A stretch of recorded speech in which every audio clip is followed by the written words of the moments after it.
Eh bien, Camille, je te laisse la parole et merci de nous faire Yes. l'honneur d'être avec nous. C'est parti, merci Sébastien, merci Hélène, pour l'invitation. Je vais juste me présenter rapidement pour commencer. Donc, je m'appelle Camille Roumazeille et j'ai 2 casquettes. J'ai vraiment une casquette, en tant que freelance, je suis à mon compte où j'accompagne, sur tout ce qui est marketing éthique, les structures de l'ESS, donc c'est cette partie-là et je travaille également, à la machinerie au sein d'incubateurs d'innovation sociale et du PTCE pour l'accompagnement des projets. Donc ma spécialité, vous l'aurez compris, c'est vraiment tout ce qui est, l'ESS. Dans mon parcours, j'ai toujours eu à cœur, d'aider les projets, engagés. Aujourd'hui, j'ai accompagné à peu près, 300 projets et ça fait, 5 ans que je suis à mon compte. Juste concernant la technique aujourd'hui, bon l'idée c'est d'allumer la caméra comme, j'ai mis là pour que je puisse vous voir. Pour moi, c'est toujours plus intéressant de parler à des participants qu'à des écrans noirs. Donc voilà, c'est génial, mais je vois que les gens ont allumé la caméra, donc ça c'est super. Et puis, hop, ensuite donc évidemment essayer de voilà, de rester, concentré, de rester avec nous, de pas avoir trop de perturbations, extérieures et vous pouvez évidemment participer dans le chat. Il y a plusieurs moments où je vais venir, vous solliciter et vous demander de me mettre des petits mots dans le chat. Donc le chat, ce sera la petite bulle de discussion qui est, en bas, sur la barre des tâches, qui s'affiche, sur votre écran et donc quand je vous dis: «Bon allez, on va discuter», vous pouvez me mettre un petit mot parce que je vois qu'on est quand même, assez nombreux donc je pourrais pas forcément vous donner à chaque fois, la parole, mais vous pouvez évidemment participer dans le chat. 1re, petit exercice pour vous ce matin, pour se réveiller tranquillement, ça va être de me mettre votre humeur du jour dans le chat. Donc vous me mettez, le numéro, de l'image qui correspondrait, le plus, à votre humeur, aujourd'hui, pour commencer, cette journée. Hop, C'est la donc 3. je vous laisse mettre le numéro. La 3, super. J'ai la 9, ouais, les ballons, les montgolfières. La 7, ah, plusieurs 9. La 3, OK, la 5, ah ouais, les îles, le soleil. On veut du soleil. 9, la 11. Sébastien, la 6, tu dans le brouillard, Sébastien, ce matin. La 5, OK, super. Pour ma part, aujourd'hui, moi, je serais bien, sur la 7 parce que j'ai, voilà, j'ai une trajectoire, une route à suivre et puis voilà, du coup, je serais bien, l'image 7, ce matin. Merci beaucoup pour votre participation. 2e étape, là, ce serait pour vous connaître, un petit peu mieux, me dire, votre activité en une phrase, donc me partager peut-être, ce que vous faites et puis, si vous aviez une question ou une attente pour cet atelier, vous vous êtes dit: «Vraiment, cet atelier, j'aimerais que ça réponde à telle ou telle question», je vous laisse, m'écrire ça aussi, dans la discussion. Comme ça, moi, ça me permet aussi, de m'adapter et puis, si jamais, je vois des questions, je pourrais y répondre dans la Le présentation chien. au fur et à mesure. Hop. Bonjour Andrea. Alors, j'ai désactivé les micros parce que sinon c'est Ouais, merci assez Sébastien. compliqué. Mais si jamais vous voulez prendre la parole, n'hésitez pas à mettre, à lever la main en fait en cliquant sur la main. Dans la ouais, ouais, Mmh. dans la discussion. Ça marche. Hop. Alors voyons, je vois des personnes que je connais. Corinne.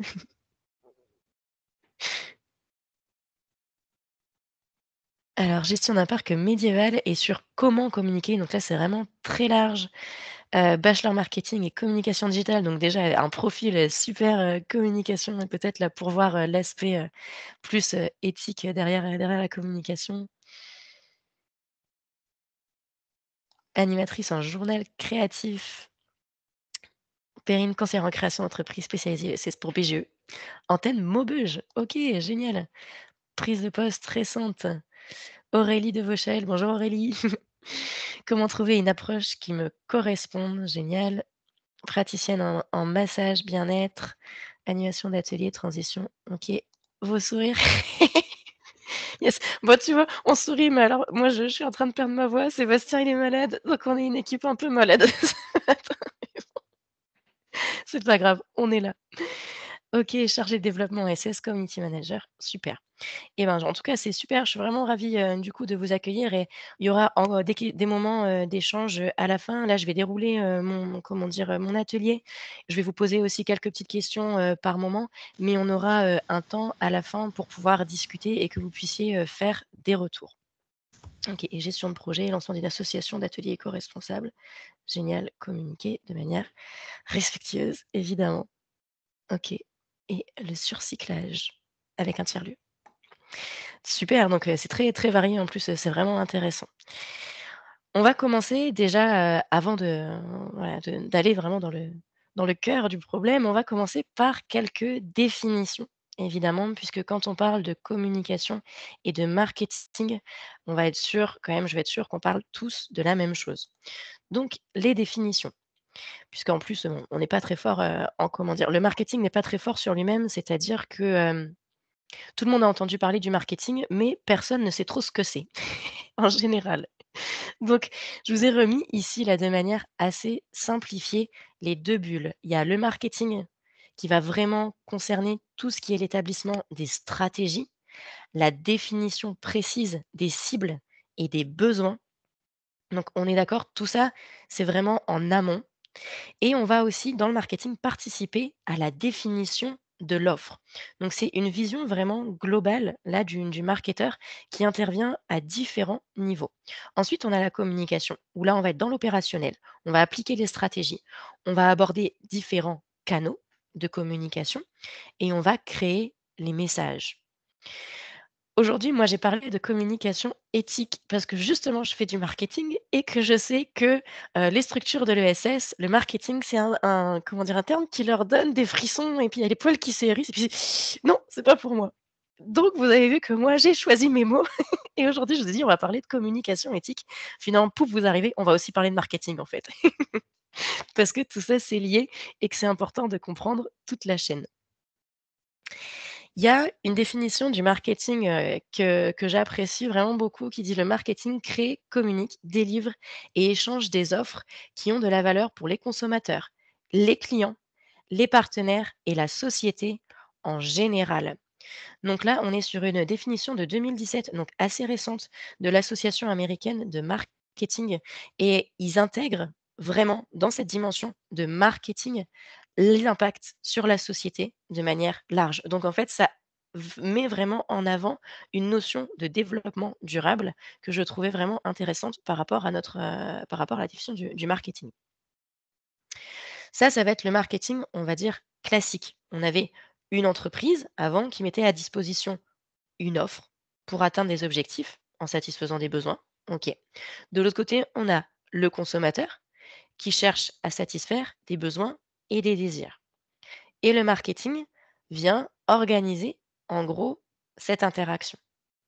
Maintenant, si je prends vraiment en compte cette nouvelle définition de l'association américaine de marketing, je rajoute un bloc où on a l'entreprise, la structure, le consommateur et la société. Donc l'impact plus large avec du coup les externalités, tous les impacts qu'on va avoir sociaux, environnementaux et économiques, que ce soit des impacts directs ou indirects. Et c'est là où du coup on rajoute vraiment une brique pour faire fonctionner ces 3 éléments ensemble. Donc on est dans un schéma de 3 parties où il y en a pas un qui va normalement prévaloir sur l'autre. Et c'est ça, le marketing vraiment va chercher à organiser une relation qui va être équilibrée. Hem, Sachez de toute manière que tout le monde fait du marketing. Ça, c'est vraiment important aussi de le savoir, même si vous dites: «Oui, mais moi le marketing, non, je fais pas ou je communique pas». Tout le monde communique. À partir du moment où vous parlez de votre projet, c'est de la communication. Même à partir du moment où vous avez une offre, vous avez vu? À partir du moment où vous avez créé une offre, vous allez rentrer quelque part dans une démarche de marketing. Donc vous êtes dedans. La question, c'est vraiment pas de savoir ici si vous allez faire du marketing ou pas, mais ça va être de savoir comment. OK?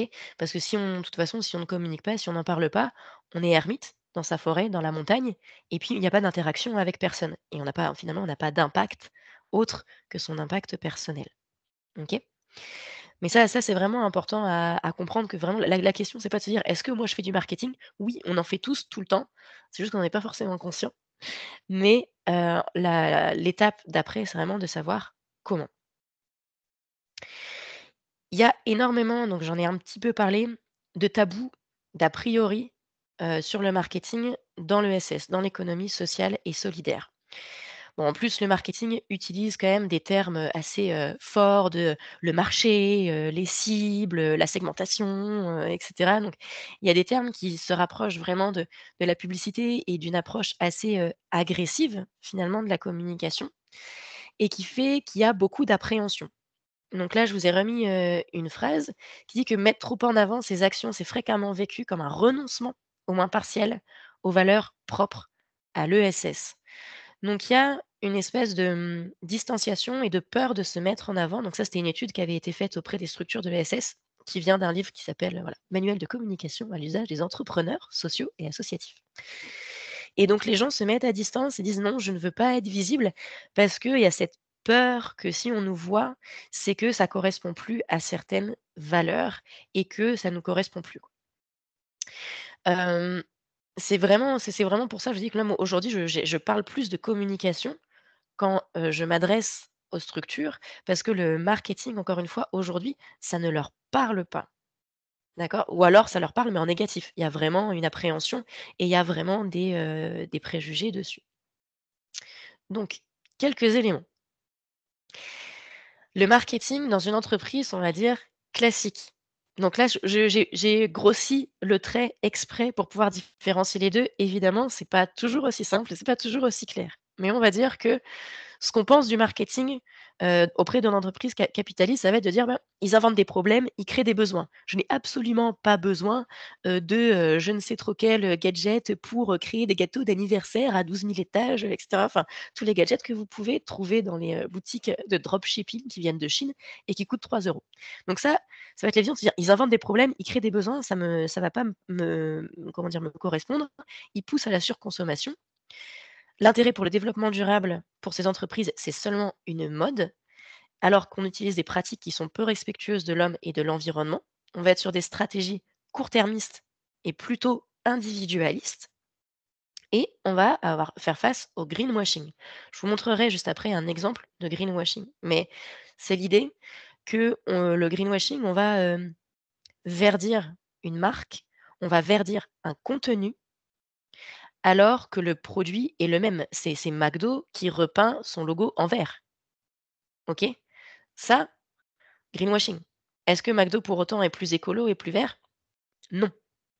J'ai eu l'exemple aussi, il y a pas longtemps, parce que moi j'achète des couches pour mes petits et donc vous avez le rayon couches, très bien, Pampers classique et il y a les Pampers vertes. Pas le même packaging, une petite feuille et cetera. C'est bien joli, c'est super et je regarde, c'est exactement la même composition, j'ai creusé un peu, c'est quasiment les mêmes couches, mais évidemment le prix n'est pas du tout le même. Celui qui est dans un joli emballage, avec une feuille, ça a l'air d'être fait de manière artisanale, c'est sympa. Ils ont joué vraiment, là, sur l'attrait des consommateurs pour tout ce qui est, écologie. Et un dernier petit exemple comme ça en passant, si vous achetez, tout ce qui est, détergent, produits, d'entretien, de nettoyage, de ménage, il y a le lobby des produits industriels de comment dire? De nettoyage qui a créé un logo qu'ils appellent Sustainable Planet, très joli, une petite planète verte et bleue, super. Ils mettent ça sur leur étiquette. On dirait que c'est un label. Donc le consommateur se dit: «Tiens, il y a une démarche derrière, ça m'intéresse, je vais aller acheter ce produit». Résultat, le label ne veut absolument rien dire, puisque c'est juste les lobbies qui ont créé cette pastille-là. Ils se sont dit: «Ben, on va le mettre sur sur nos produits». Puis ça c'est du greenwashing, OK? Des pratiques vraiment, encore une fois, peu scrupuleuses, plutôt pour, influencer, manipuler, là on peut parler de manipulation, le choix du consommateur sans, comment dire? Sans qu'il y ait derrière de réel impact. Donc il faut garder son tout ça, il faut garder son esprit critique, n'est-ce pas? À l'opposé, dans une organisation durable, ce qu'on va voir, c'est qu'on va répondre à un besoin bien analysé en amont. Donc c'est vraiment là le démarrage, c'est de se dire: «Ben, au lieu d'avoir une offre et ensuite d'aller pousser pour la vendre, je vais d'abord aller sur le terrain, d'abord aller en immersion, d'abord aller voir ce qui se passe et je vais aller répondre à un besoin. Ensuite, le rôle du marketing ici, ça va être parfois justement de challenger les choix des consommateurs dans le sens où ça va être pas forcément le choix le plus, facile à faire pour eux, mais on leur explique pourquoi c'est un choix intéressant parce que justement derrière, on va avoir un impact social, environnemental qui va être beaucoup plus fort. Donc ça peut être aussi, quelque chose d'intéressant. On a tout au long de la démarche et là, c'est vraiment, la démarche de projet global, des questions de respect de l'homme et de l'environnement. C'est-à-dire qu'on va éviter, de créer, 50 000, goodies, enfin des objets publicitaires en plastique qu'on va, balancer en avion, en hélicoptère sur toute la ville, OK? Puisqu'on va vraiment réfléchir à l'impact global de nos actions et à long terme, évidemment. Il y a des notions de transparence, évidemment dans le marketing et qui va à l'encontre du greenwashing finalement, de dire, ben, comment on communique sur notre impact aujourd'hui, comment on communique sur, nos actions et sur nos objectifs qui ont une portée réelle. L'inclusivité, où là, évidemment, dans les structures de l'ESS, on va aussi réfléchir à inclure certaines personnes dans notre communication. Est-ce que je parle à des personnes qui vont justement avoir, des difficultés pour la lecture, pour l'écriture, qui ne voient pas bien, et cetera, et cetera. Et le développement durable ici, au lieu d'être vu comme une mode, d'un côté, le développement durable, là, est vu comme une nécessité, vraiment comme quelque chose d'incontournable. Et voilà, ce que je disais, vraiment une stratégie long terme et un impact pour la société dans son ensemble. C'est-à-dire que si, vous menez un projet qui est bon pour une partie de la société, pour aller 10 personnes, mais que ça désavantage en faisant ça, vous allez désavantager 50 personnes, c'est pas non plus intéressant. Donc c'est vraiment cette idée de lien dans la société et de voir comment tout interagit et comment nous, notre projet s'inclut dans une stratégie globale et puis de coopération. OK. Alors j'avais une vidéo à vous montrer sur le greenwashing, mais le son ne marche pas. Je vais juste vous montrer, l'exemple qu'ils avaient pris. C'est un cache investigation. Vous pouvez le retrouver, sur YouTube, la version, complète et dans l'introduction, en fait, ils montrent, 2 exemples. Ils disent: «Ben, voilà, ça, ça serait, avant pour, parler, aux gens qui achetaient, des grosses voitures, des belles voitures, on aurait fait ce type de publicité. Cash turbo, puissance et séduction, plus ça faisait de bruit, plus ça faisait de fumée, en plus il y avait un mannequin et tout, mieux c'était. Donc ça, c'était la publicité avant parce que c'est ce qui parlait aux consommateurs, OK? Il y a 20 ans. Et maintenant, si on reprenait la même publicité, on ferait quelque chose comme ça: «Cash Discover, la nature a choisi sa voiture». Avec un arbre, une voiture blanche, le petit logo qui va bien. Voilà. Vous avez déjà tous vu de toute manière des publicités de gros 4x4, d'énormes SUV, dans la montagne, c'est l'aventure, c'est la nature, c'est incroyable, alors que c'est le truc le plus polluant. Bref.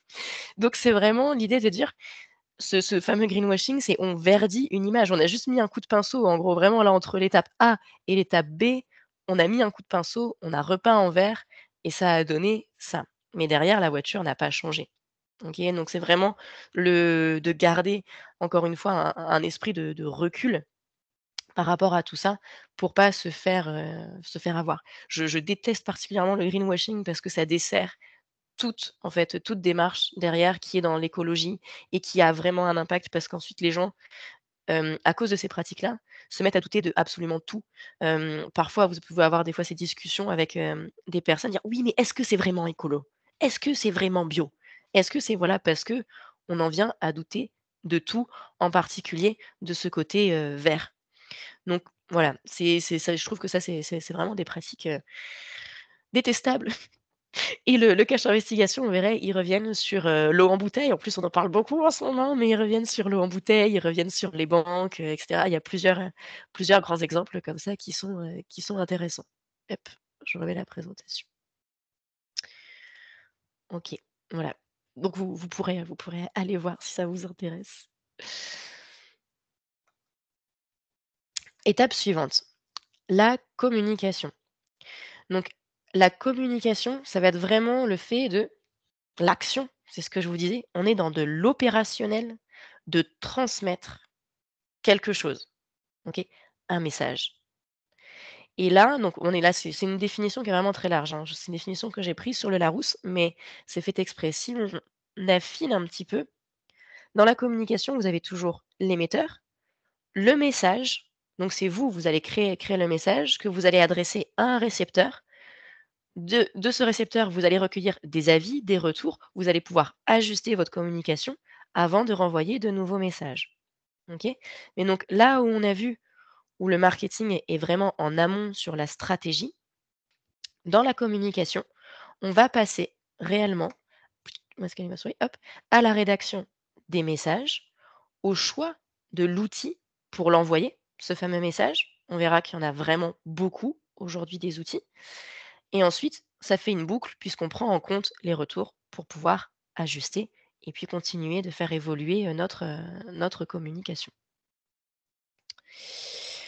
Aujourd'hui, les canaux de communication sont vraiment très, très, très nombreux. OK? On peut avoir ça, c'est vraiment les canaux, c'est les moyens, par lesquels vous allez pouvoir faire passer, des messages. Les réseaux sociaux qui, en eux-mêmes, sont déjà une bulle énorme puisque dedans, on a plein de réseaux sociaux différents. Les sites web, avec tout ce qui va être là, comme action de référencement. Donc le référencement, c'est le fait de remonter dans les moteurs de recherche sur une requête. Par exemple, compost Amiens, au hasard. Les imprimés, donc là, pareil, vous avez une palette, tout ce qui est, brochures, affiches, flyers, à ne pas négliger puisqu'il y a toujours, cette on va dire une partie des cibles qui va être vraiment sensible à ces supports-là. Je pense par exemple aux personnes seniors, aux personnes qui sont seules à la maison, les gens qui sont pas familiers des smartphones ou ce genre de choses. Ils vont être sensibles à de l'affichage. Nous, on l'avait vu sur une association, dans les quartiers. C'était une association, pour les familles. C'était vraiment les affiches dans les halls d'immeubles qui nous ramenaient du monde, donc de l'imprimé. Et c'était pas les réseaux sociaux, c'était pas les mails, c'était pas quoi que ce soit, c'était des affiches. Ensuite, donc j'ai remis quand même mailing, tout ce qui avait à être justement newsletter et cetera. Ça peut être un moyen de communication. Les relations presse et la publicité. La publicité, là, on rentre dans une, logique payante, OK? Et pardon. Les autres éléments, vous pouvez les utiliser, mais vous n'avez pas forcément à payer pour les utiliser aujourd'hui, alors que dans la publicité, vous allez payer pour un encart, que ce soit justement sur un de ces médias, sur les réseaux, dans peut-être, dans des magazines, dans des journaux, sur Google et cetera. Donc là, on va payer. C'est des stratégies, pourquoi pas, qui permettent de segmenter comment dire? Votre communication et d'aller plus vite. Parfois, quand on utilise la publicité, ça nous permet d'avoir un impact plus rapide et je ne l'ai pas remis là, mais évidemment, le bouche à oreille reste aujourd'hui le premier élément de communication que vous pouvez utiliser et nous, on le voit même dans les événements qu'on organise aujourd'hui, dans les ateliers. Les gens, quand on leur demande, ben, d'où vous venez, la majorité, c'est bouche à oreille. OK? Bouche à oreille, recommandation. Donc ça, c'est un canal de communication qui est pas, tangible, qu'on peut pas toucher, mais qu'il ne faut absolument pas, prendre à la légère. Donc ça veut dire que si vous voulez avoir un bon bouche à oreille, il faut que vous soyez bon dans ce que vous faites. Ça, c'est de toute façon la première étape. Si votre, comment dire? Votre prestation, ce que vous offrez, votre produit ou votre service n'est pas qualitatif, ça va se savoir, mais en mal. Par contre, si ce que vous proposez est vraiment intéressant, est vraiment impactant, ça va se savoir aussi. Et après, il existe des techniques pour un peu aller stimuler ce bouche à oreille et ces recommandations. Mais ça, il faut comment dire? Il faut vraiment le prendre en compte et les événements. Finalement, il y aurait aussi parmi les canaux de communication là, un peu, on va dire, à l'extérieur de ça, c'est les événements, c'est vraiment un moyen pour vous, de montrer qui vous êtes, de montrer ce que vous faites, de faire ressentir une expérience aux gens et donc les événements peuvent vraiment faire partie de votre stratégie, de votre communication et de votre, comment dire? De votre vision globale. C'est toujours en plus un événement, le moment d'avoir un pic de visibilité, d'aller parler aux journalistes, et cetera. Donc ça peut être aussi quelque chose de très intéressant. Alors,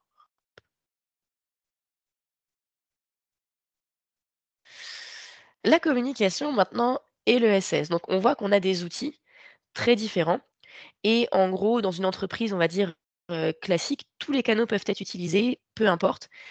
sans considération vraiment d'impact social ou environnemental dans la production et dans l'utilisation de ces outils, il peut y avoir des budgets très importants en marketing et communication dans certaines entreprises, qui fait que parfois le rapport de force avec le consommateur est vraiment biaisé et c'est là qu'on peut parler de manipulation.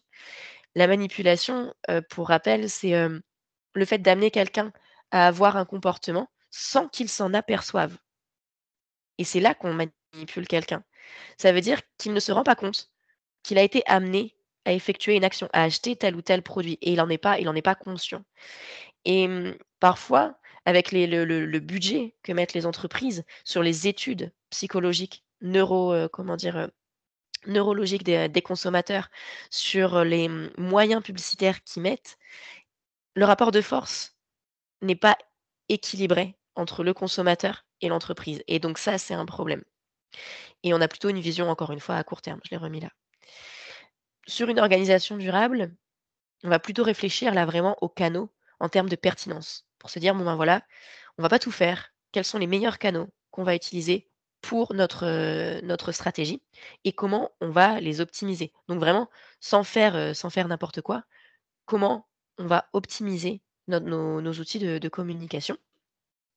Alors souvent, dans les structures de l'ESS, par contre, les budgets en communication sont moins importants. Donc on va plutôt aller chercher des solutions à droite à gauche, mais là, pour le coup, le rapport de force, il y a pas de problème. C'est plutôt le consommateur qui est super fort et puis notre communication à nous qui est pas toujours assez, comment dire? Assez forte. Mais en tout cas, le budget en général, moins fort. Par contre, on va essayer de trouver, des outils, je pense notamment là aux impressions. On va essayer de se renseigner peut-être localement, comment on peut faire de manière plus durable, plus responsable, et cetera. Et on a une vision à long terme, puisque c'est ce que je vous disais, l'idée c'est vraiment de prendre, l'outil de com aussi dans tout son cycle de vie et se dire: «Bon, bah, si aujourd'hui, là, par exemple, je produis un objet publicitaire, quelle est sa durée de vie? Est-ce que je vais pouvoir l'utiliser dans 1 an, 2 ans, 3 ans, 5 ans?» OK? Pardon, hop. Alors, dans tout ça, comment réussir à un peu, se distinguer et de rester dans une démarche éthique? Bon, je vais pas rentrer, je vous avoue, je suis pas rentrée dans la définition de l'éthique parce que ce serait vraiment très, très long et ça on pourrait partir dans un cours de philo, énorme et mes profs de philo ne seraient pas fiers de moi parce que je pense que je serais pas assez, juste. Mais, hem, à votre avis, quels seraient, pour vous les éléments indispensables pour rester dans une démarche éthique en communication et en marketing? Je vous laisse me mettre un petit message dans le chat pour me dire pour vous quels seraient vraiment les éléments qu'il ne faut pas négliger. La sincérité, super. La transparence, le respect. Ouais, j'en ai beaucoup parlé, ouais, du respect en plus. L'exactitude, tout à fait. On revient à notre, comment dire, à notre greenwashing. Un choix éclairé. Le libre arbitre du consommateur, l'intérêt commun, exactement, exactement. On en revient à ça, de garder vraiment quelque chose d'assez équilibré, dans ce rapport de force. Je vous ai mis ici 2 exemples. Encore une fois, c'est juste pour vous dire que les 2 utilisent du marketing, c'est juste que c'est fait de manière différente, OK? Je vois être attentif au retour, bien sûr, l'impact sur l'environnement, le respect, un choix ajusté et responsable, super. Donc l'idée, c'est vraiment de se dire: il y a, quoi qu'il arrive, de l'utilisation du marketing, de la communication partout. Le tout, c'est de se dire dans quelle démarche on va être. Donc ça reprend, les éléments, pas mal d'éléments là que de ce que vous aviez dit, vous avez tout dit, je pense. Le respect, donc vous avez beaucoup parlé de respect, l'impact sur l'environnement, le respect des hommes, prendre en compte toute la chaîne d'impact pour nos décisions de communication, exactement. La simplicité, j'ai remis ça aussi pour, en fait, parfois, on va se dire: «Ah, mais si on faisait ça, ça, ça et ça» et que le la meilleure manière de communiquer, c'est vraiment de manière simple. La frugalité, là, c'est plutôt pour parler de la quantité. Donc c'est pareil de se dire: «Comment je fais pour communiquer moins mais garder mon impact. Donc c'est cette idée aussi de sobriété, hein, donc c'est-à-dire comment on fait pour faire un peu moins. Je pense là, par exemple, aussi, aux sites web où parfois les gens vont faire des sites web hyper compliqués avec plein de choses, plein d'applications, alors qu'en fait, c'est pas du tout ce qui serait le plus pertinent. Donc la pertinence, j'en viens à la 2e, l'autre élément. La transparence qui reprend aussi tout ce qui est la sincérité, l'authenticité, pour pouvoir vraiment communiquer quelque chose aux comment dire? À nos cibles, à nos bénéficiaires, à nos partenaires, quelque chose de qualitatif. OK. Quelques éléments, plutôt, pratico-pratiques sur, les outils de communication. Parce que là, j'étais plus sur la phase de marketing, sur vraiment la démarche marketing. Qu'est-ce que je vais prendre en compte? Et maintenant, on va passer à la communication et donc un peu plus rentrer dans les outils. Il y a, quelques éléments que vous pouvez prendre en compte quand même dans vos outils. Alors le système d'imprimerie incite à imprimer beaucoup plus que nos besoins. Oui, tout à fait, c'est un problème. Hem, Déjà dans le choix, on va dire au quotidien, si, vous utilisez en tout cas, si vous faites des impressions au quotidien, vous avez des labels pour le coup qui peuvent vraiment vous aiguiller sur le choix du papier pour que ce soit, des forêts qui soient gérées de manière, responsable et durable. Ensuite, privilégier, donc ça va être sur le côté les encres végétales parce que sinon dans les autres encres, il y a vraiment, des métaux qui vont être pas du tout biodégradables et qui vont être nocifs pour l'environnement. Donc quand on va recycler le papier, en fait, il y a certaines, particules de l'encre qui vont rester dans les sols, qui vont polluer les sols et l'eau. Donc ça peut être des choses. Il existe alors des polices, comment dire? Donc les polices là, des fontes quoi, des polices d'écriture qui sont légèrement trouées. Alors ça, c'est assez amusant. Il y en a une qui s'appelle, Sprank Eco et qui est légèrement trouée, ce qui fait que quand on imprime, on économise 30 de, d'encre. Donc voilà, si en tout cas vous avez besoin d'imprimer, des documents pour vous, que c'est pas forcément, quelque chose qui va être affiché parce que sur les titres, ça se voit, hein. Sur les si vous faites des gros titres, on voit que c'est fait plein de petits trous. Par contre, sur des écritures plus petites comme ça, on voit pas les petits trous et encore une fois, on économise 30. Donc c'est assez marrant. Hem Sur ce qui va être les impressions, là, je rejoins ce que tu disais, Aurélie. Il faut vraiment, par contre, se limiter à l'essentiel. Même si le coût à l'unité augmente, c'est fort dommage parce que eux, c'est dans leur, calcul de rentabilité. Mais, il ne faut pas justement être pris dans cet engrenage de dire: «Bah, je vais en faire plus parce qu'à l'unité, c'est moins cher». Parce que si à la fin, vous ne diffusez pas tous vos supports, ça sert à rien, en fait. Donc, ce que vous pouvez regarder, par contre, là, pour les impressions et que je trouve, très intéressant, c'est le label qui s'appelle Imprime Vert. Ils ont un annuaire en ligne des imprimeurs qui sont dans une démarche, vraiment, écologique, sur toute la chaîne d'impression et de recyclage des déchets derrière.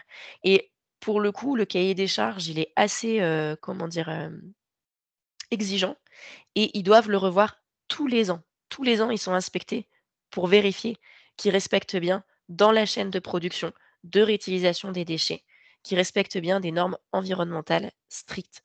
Donc ça, vous pouvez aller voir à Amiens, il y en a quelques-uns qui sont labellisés, Imprime Vert pour ceux qui sont d'Amiens. Je vous ai pas demandé où vous étiez, mais il y en a je sais qu'il y en a quelques-uns à Amiens. Moi, j'ai déjà fait appel à des prestataires. Donc ça peut vous aider aussi à faire un choix. Encore une fois, si on est dans une démarche, qui va vraiment au bout, quand on va choisir son imprimeur, on va choisir quelqu'un localement et qui a une démarche plutôt responsable. On va éviter tout ce qui est, pelliculage plastique et ce genre de choses, parce que le plastique après ça se dégrade pas. J'ai vu aussi, la dernière fois dans le tourisme, c'est un château qui proposait des brochures et alors ils ont réussi à imprimer, je crois c'était 5 fois moins de brochures sur une saison parce que au lieu de donner la brochure d'information quand les gens rentrent, vous savez quand vous rentrez dans un monument historique, vous allez visiter, hop, on vous donne la brochure. Ils donnaient pas la brochure à chaque visiteur, mais quand ils venaient en famille, ce qui est souvent le cas, ils donnaient une brochure par famille, une brochure pour 4. Si les gens en voulaient plus, ils la payent 1 €. Déjà rien que ça, le fait d'en donner une pour 4, hop, c'était moins ils en ont distribué moins. Ils expliquaient la démarche, ils leur disaient à la fin donc là, c'est la brochure gratuite, hein. À la fin, quand vous avez fini votre parcours, la brochure, vous la remettez dans telle boîte, à tel endroit, vous la traitez avec soin et vous la remettez à tel endroit et on la réutilise. Parce que encore une fois, je pense qu'on l'a tous fait, de visiter la dernière fois, moi je m'en souviens à Compiègne, c'était les Journées du patrimoine, ils nous ont donné des brochures, puis à la fin je me suis retrouvée avec la brochure dans la main et je me suis dit: «Mais en fait je vais le jeter» parce que je l'avais à la main, mais je me suis dit: «Je vais absolument rien en faire» et donc ils avaient mis des boîtes à disposition et on pouvait mettre dans la boîte pour réutiliser les brochures. Donc c'est après d'être, créatif et d'innover dans toutes ces démarches pour pouvoir avoir cette circularité qui est, du coup, là, je vous dis en tout cas, cette initiative, ils ont fait énormément d'économies, sur les impressions et en plus, au passage, ils sensibilisent les gens. Donc il y a vraiment quelque chose d'intéressant dans ces démarches-là. Sur le numérique, alors petite question, là, je suis curieuse.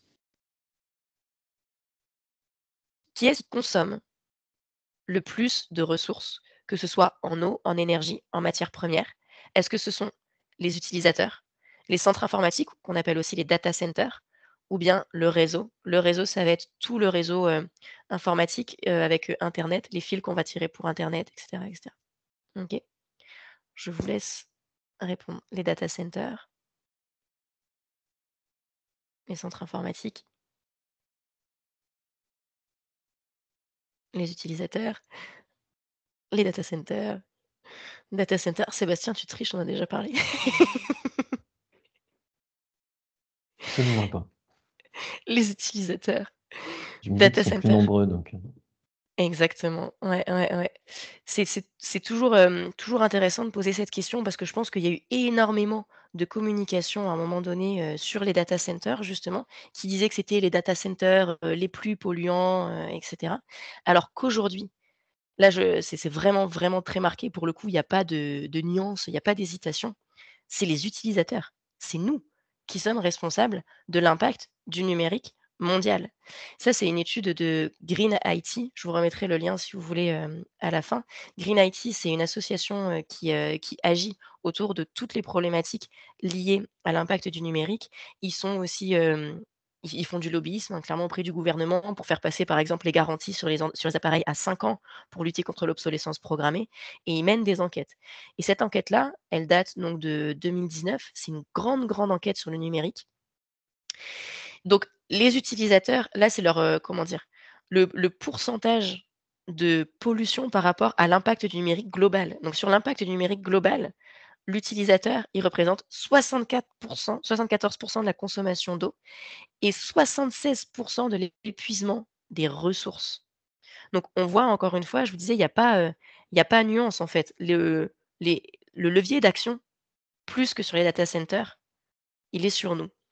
Et ça, pour moi, c'est important de le remettre, un peu au cœur pour, cette, idée d'échelle. Parfois, quand les gens me disent: «Ah oui, mais j'ai 50 mails sur ma boîte mail».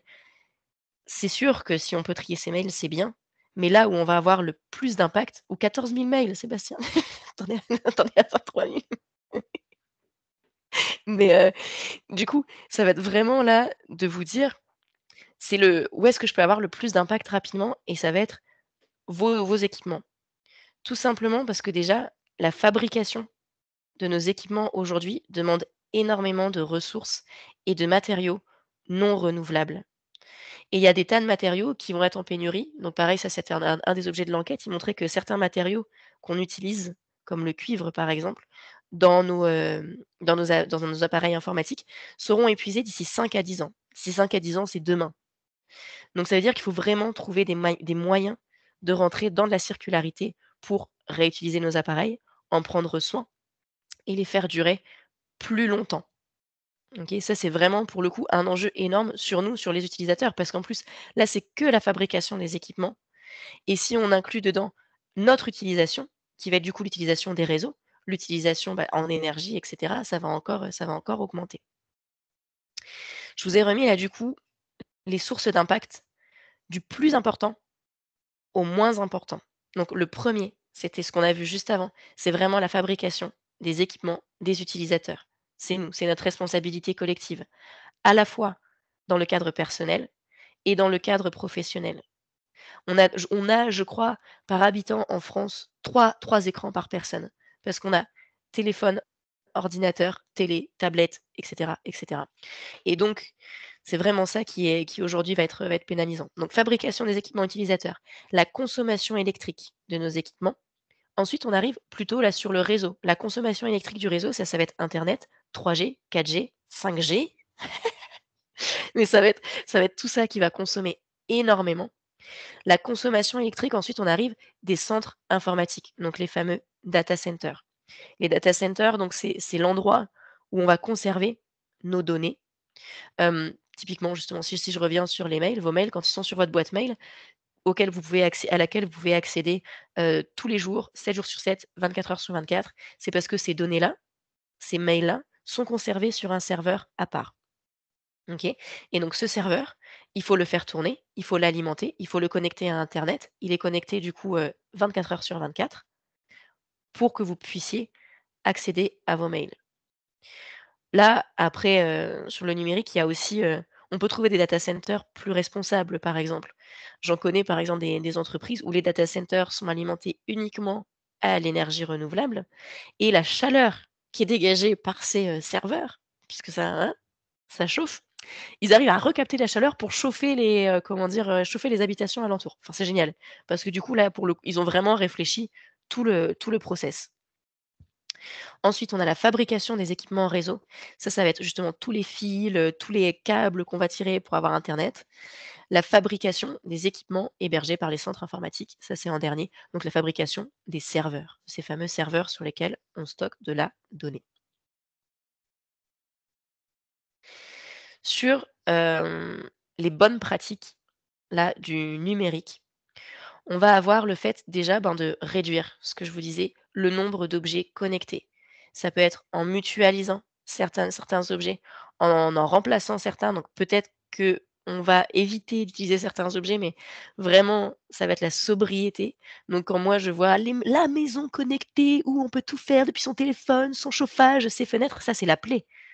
C'est vraiment ce qui va utiliser le plus de ressources, à la fois en fabrication et en utilisation. Et c'est ça qui va faire exploser, si on continue en tout cas comme ça dans les prochaines années, notre impact du numérique et l'épuisement des ressources. On va accélérer vraiment de manière exponentielle l'épuisement de nos ressources si on est dans cette logique d'appareils connectés, tout est connecté maintenant, tu peux tout faire avec ton téléphone, avec ta montre, machin. Ça, c'est non. Si on est dans une démarche de sobriété et de responsabilité, globale par rapport à la société, c'est non. Donc réduire le nombre d'écrans plats, augmenter la durée de vie des équipements. Donc là, ça peut être tout simplement, ben, de les faire réparer, d'être sûr qu'on peut pas, mieux les comment dire? Mieux les entretenir, mieux les nettoyer, nos ordinateurs, nos téléphones, faire les mises à jour. Et ça va être aussi de partir sur des, systèmes qui sont, heu, qui sont ouverts. C'est-à-dire que si vous téléchargez pas la dernière mise à jour, vous pourrez quand même utiliser le système. Je pense à Apple, hein, je suis obligée de les citer, où leurs, logiciels sont tellement fermés que parfois sur certains, appareils, iPhone, vous êtes obligé d'en changer parce que le logiciel a évolué et que le iPhone, d'il y a 5 ans ne supporte plus le nouveau logiciel. Il fonctionne bien, mais le nouveau logiciel ne fonctionne plus et donc ça c'est très problématique également. Et c'est aussi bon, Apple aussi verrouille absolument tout, ce qui fait que d'un appareil à un autre, on ne peut pas forcément consulter les choses, on ne peut pas utiliser les mêmes, éléments. Donc ça, c'est vraiment aussi, quelque chose qui freine l'usage à long terme. Et le dernier élément, ça serait de pouvoir éco-concevoir les services numériques. Donc là, c'est ce que je vous disais, c'est de vraiment réfléchir en amont sur un site web, par exemple, comment on va optimiser ce site web pour qu'il soit léger.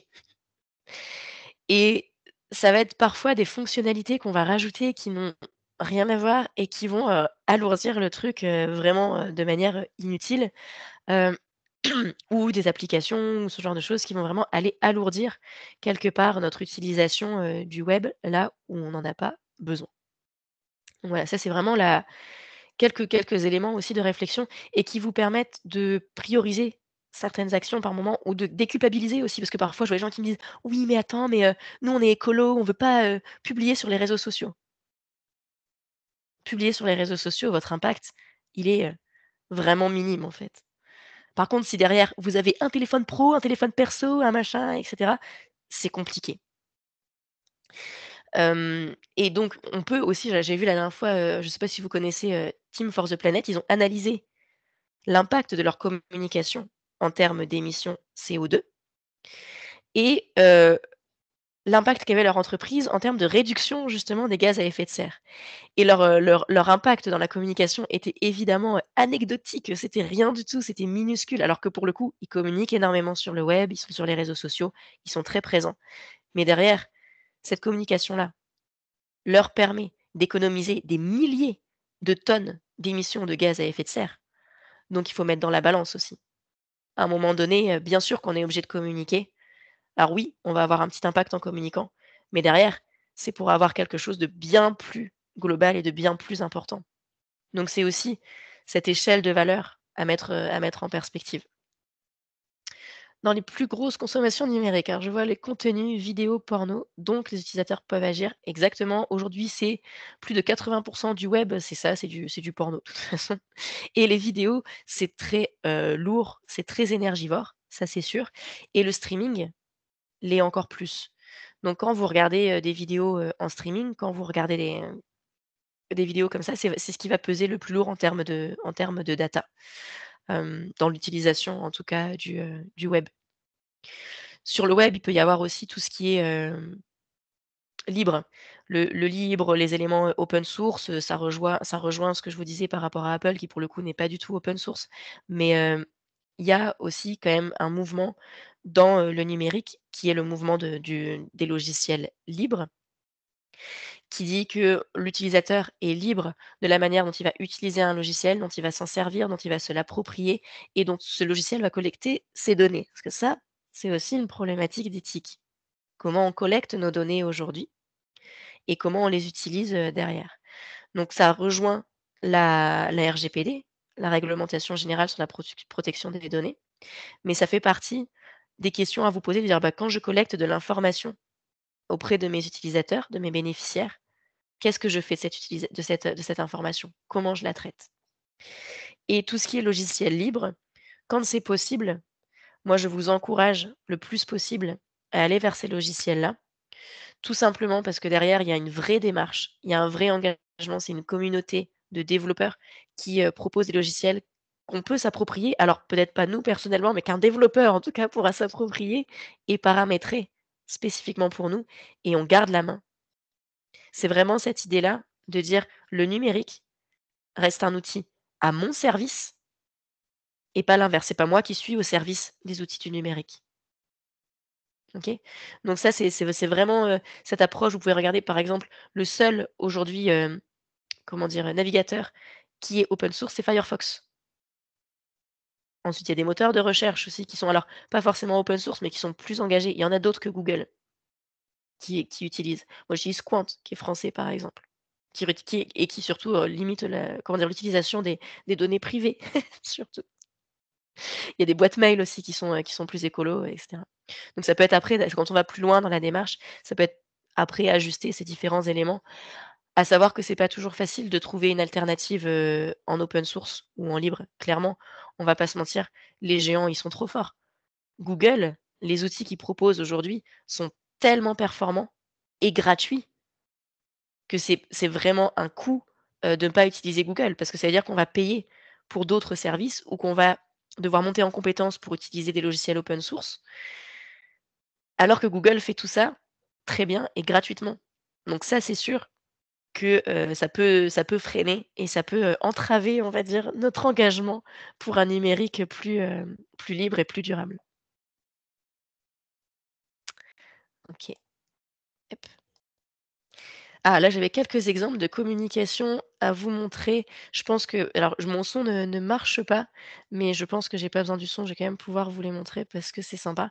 L'idée là, c'était de vous montrer quelques exemples, très créatifs de communication pour encourager, les dons. Alors hop, ouais, c'est pas grave, vous avez pas le son, mais c'est pas grave, l'idée c'est de voir un peu, comment ça fonctionne.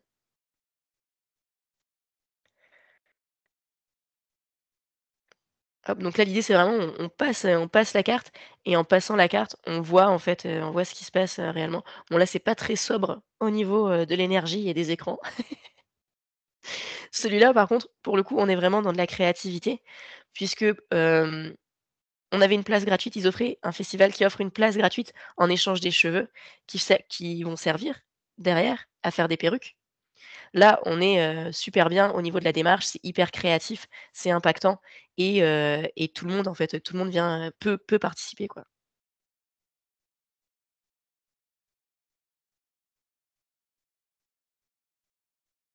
Donc là, on voit en plus tu vois, un concert, c'était l'équivalent d'1 an de donation. C'est hyper, hyper puissant comme moyen de donation et là, on va vraiment jouer sur ce qu'on appelle la gamification, la ludification, puisque on va voir tout le petit parcours de la pièce, heu, dans le comment dire? Dans la machine pour voir à quoi va servir, finalement, le don.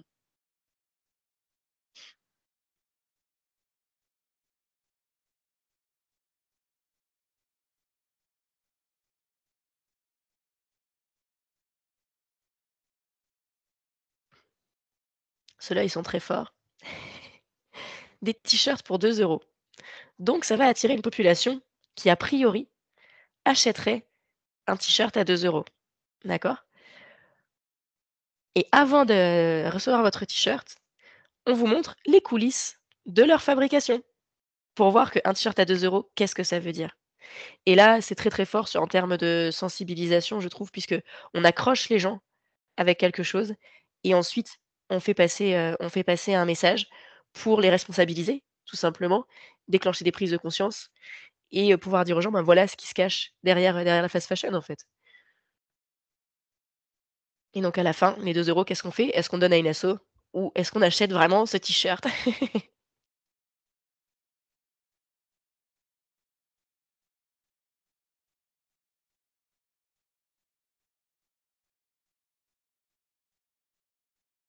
Si on a un exemple plus visuel.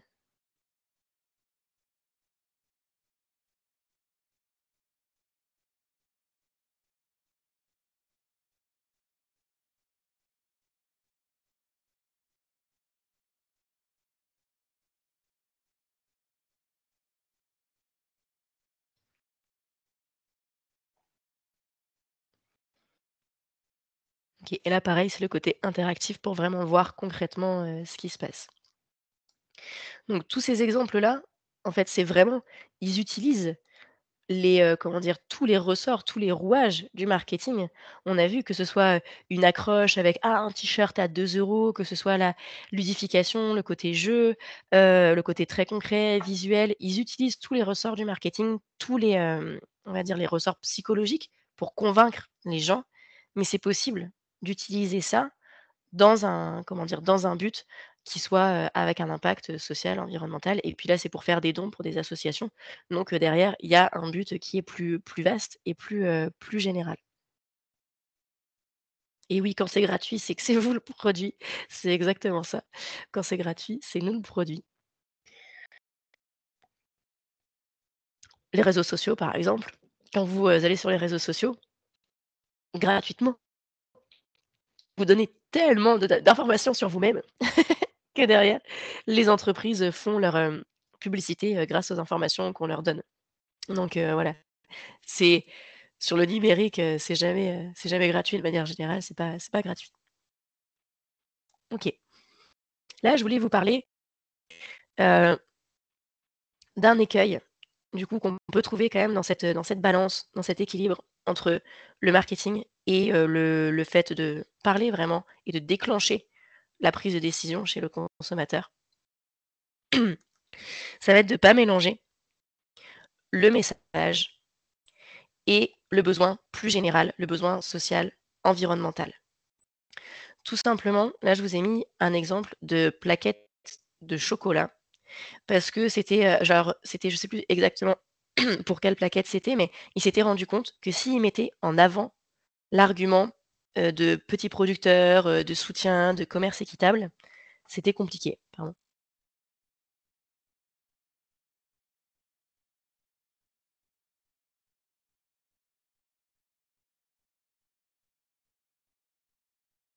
Petite quinte de tout. C'est ça, désolée. Et que quand il mettait en avant justement cet aspect commerce équitable et soutien des producteurs locaux, c'est pas ça qui déclenchait l'achat. Parce que quand les gens vont acheter du chocolat, là typiquement l'achat, plaisir, par excellence, quand les gens vont acheter du chocolat, ce qu'ils veulent voir, c'est que c'est gourmand et qu'ils vont se régaler. C'est vraiment la première chose qu'ils veulent voir. Ensuite, il peut y avoir des messages secondaires qui vont permettre de prendre une décision. Mais le message principal, c'est que ce soit gourmand. Donc là, en fait, sur cette plaquette-là, comparé à d'autres tablettes, ce qui est le message principal, c'est plutôt c'est généreux, généreux, noisettes entières, gourmand et croquant, et on voit le chocolat. Et ensuite, il y a le côté équitable et au dos de la tablette, vous allez avoir les informations sur le commerce équitable. OK? Donc là, il y a quelque chose aussi qui se joue qui est pas évident parce que si vous voulez absolument vous faire passer votre message tout de suite, de dire: «C'est un chocolat engagé, c'est un chocolat qui soutient les petits producteurs», finalement, vous allez parler aux gens qui sont déjà, un peu sensibilisés et qui sont déjà dans une certaine démarche. Alors que finalement, là, en tout cas pour le commerce équitable, l'idée, c'était d'élargir ce public et que tout le monde soit sensibilisé à la démarche. Alors quand ils mettaient en avant le commerce équitable, sur certains chocolats, là je parle c'est vraiment le label commerce équitable qui avait fait une enquête là-dessus, ils se sont rendus compte que c'était pas l'argument principal d'achat. Donc ils sont revenus un peu en arrière, ils se sont dit: «Ben, le commerce équitable, ça va être un message secondaire pour ceux qui sont sensibles à ça et pour ceux qui vont lire la tablette et que ça va aider à prendre une décision, ou ça va être vraiment vu comme une sensibilisation». C'est-à-dire que d'abord j'achète un chocolat pour me faire plaisir et ensuite je regarde et je me rends compte qu'en plus, j'ai un impact et que je soutiens les petits producteurs et une rémunération équitable, juste, et cetera, et cetera. OK? Donc ça va être une balance à trouver dans votre message entre l'impact que vous avez et ce pourquoi le bénéficiaire ou le client vient vous voir. OK? Donc ça, c'est un peu un jeu d'équilibriste et c'est des tests, hein. Clairement, on pourra faire, tout ce qu'on veut, le marketing, la communication, c'est du passage à l'action et des tests. Parce que vous aurez beau, lire, étudier, tout ce que vous voulez, tant que vous n'allez pas tester sur le terrain vos supports de communication, vos outils, vous ne saurez pas ce qui va fonctionner ou non dans votre cas, pour votre cible, pour vos partenaires, pour vos bénéficiaires. Hop, alors, je vois une personne qui fabrique et vend ses produits de beauté cosmétique low cost et a une communication souvent amusante et décalée sur les réseaux. Exactement. Même, là, je pense aux culottes pour les menstruations, pour les femmes, aux culottes, lavables. Si vous partez sur le côté, c'est lavable, on va l'utiliser plein de fois, c'est génial, bonne chance. Et donc du coup, en général, toutes ces marques-là, vous avez peut-être vu, elles sont super marrantes.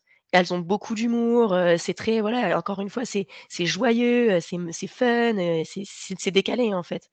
Puisqu'il faut distinguer, encore une fois, l'impact à la fin et la manière dont on va le vendre. Hem, Pareil, les couches lavables pour les bébés, enfin, on est sur les mêmes choses. C'est génial parce que ça réduit l'impact environnemental, de manière, considérable. Mais ce qu'on va vendre, il faut aussi vendre que peut-être c'est pratique, c'est joli, c'est voilà, il faut vraiment vendre l'ensemble des choses qui va pouvoir parler, en fait, aux bénéficiaires pour pouvoir, leur, comment dire? Leur, les convaincre et rentrer en communication avec eux. Autre petit schéma où là, d'un côté, j'ai remis le niveau d'impact social, environnemental et le niveau d'impact sur la cible. Donc ça, c'est pas moi qui l'ai fait ce schéma, ça vient d'un petit bouquin, je vous montre là vite fait, qui a un titre pour le coup, une super accroche, qui dit: «Le marketing peut-il sauver le monde?» Incroyable, n'est-ce pas? Ils ont beaucoup d'humour mais l'accroche marche. Pour le coup, ils ont très bien fait leur marketing et il revient sur l'accroche, dès l'introduction en disant: «C'est un clin d'œil». Évidemment qu'on n'a pas la prétention de changer le monde avec notre outil, mais on pense qu'on y contribue. Mais c'est l'accroche parce que ça fait vendre tout simplement et donc les gens l'achètent et ils voient derrière quelles sont les pratiques de développement, durable autour du marketing. Bref, ce petit schéma, l'idée c'est d'analyser quel va être l'impact donc sur l'environnement. Si l'impact clairement est négatif ou neutre, c'est non. On n'y va pas en fait. Dans votre communication ou dans vos actions, si vous n'avez pas un impact social, environnemental à minimum positif, ben, c'est compliqué. Et ici, c'est l'impact sur la cible qui nous dit à quel moment, en fait, si c'est positif pour la cible, À quel moment je peux y aller? Au niveau des actions et au niveau de mon marketing. Donc là, par exemple, si c'est positif pour ma cible, je peux y aller. Alors si c'est négatif pour, l'impact social, non, voilà, ça sert à rien. Enfin, c'est pas en tout cas, on ne sera pas dans une structure, de l'économie sociale et solidaire. On pourra être dans une, je réfléchis, si, à un exemple, où c'est positif, pour la cible, bah, le chocolat Milka, par exemple, ils sont très contents d'acheter du chocolat Milka, mais c'est négatif pour leur santé, c'est négatif pour l'impact social, environnemental de l'achat. Par contre, si c'est positif pour la cible, mais qu'au niveau de l'impact, vous êtes neutre.